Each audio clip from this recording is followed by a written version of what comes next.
Katika mkoa huu wa Tanga tuko na mzee huyu mzee bado sijamjua jina lake, na yuko hapa sasa, ametulia vizuri kabisa, anasikiliza. Ni kama tulipanga namna gani nitakuja kumuuliza.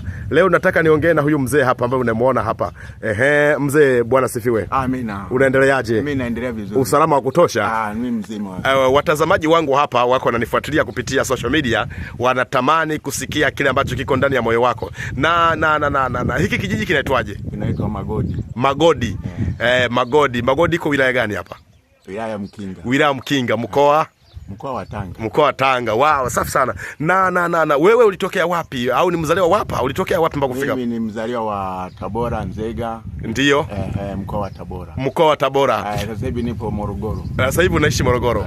Kwa hiyo ulikuja hapa kama missionary au ulikuja hapa kwa kualikwa? Mimi hapa nimekuja kama kuwatembelea tu, nikaona kujua mazingira ya hapa. Yes, ni kama missionary, maana yake huko katika kufanya survey, kuweza kujua ni mahali ambako injili haijafika ili uweze kuifikisha. Uliingia hapa muda gani tangu umeingia hapa? Nimeingia tangu mwezi wa pili tarehe 12. Mwezi wa pili tarehe 12 ndipo umeingia hapa. Ndio. Na ulivyofika hapa, labda mazingira hayajakuchanganya?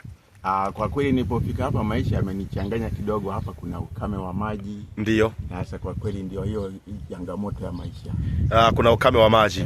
Ukame wa maji. Sasa kuna watazamaji hapa tunapoongea anaona mahindi hapo. Sasa kama kuna ukame wa maji, sasa mahindi mnalimaje? Mnamwagilia au ni msimu kwa msimu? Msimu kwa msimu kwa kweli.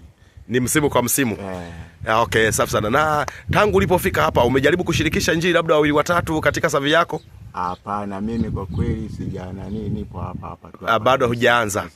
Okay, mimi nakushukuru sana. Hii kazi unayoifanya ni nzuri, kwa sababu kila mtumishi lazima kuweza kufanya survey kwanza ya mahali yanakoelekea, ili aone kama injili inaweza kaenda vizuri, kwa sababu kuna wakati mwingine wengine wanafika wanaamua cha kufanya, lakini baadaye wanajikuta kama vile wamekosea, wanaamua kurudi nyumbani kwa ajili ya kujipanga. Lakini wewe umefanya vizuri na kila mtu anakufurahia. Sasa kuna mtu anatamani afike mahali ulipo ili awe na wewe aweze kuona kijiji hicho cha Magodi kikoje. Labda unaweza ukasaidia kujua namba yake ya simu ili aweze kukutafuta. Namba yake ya simu. Namba ya kwako wewe ya simu. Mimi namba yangu. Naam. Naijua.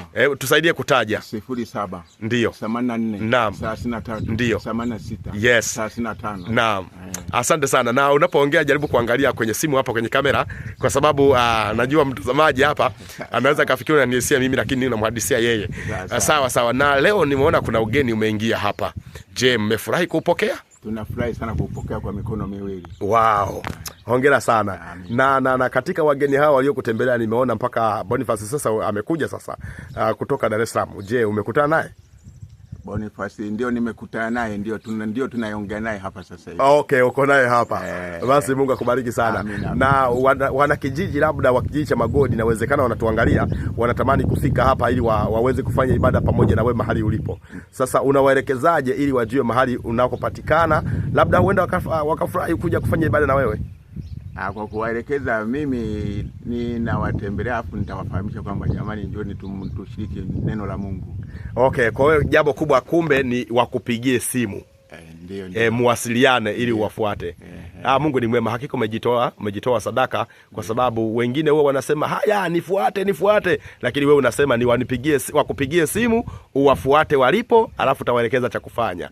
Mungu akubariki sana. Nimefurahi kwa haya mazungumzo machache ambayo tumezungumza hapa. Mungu akubariki.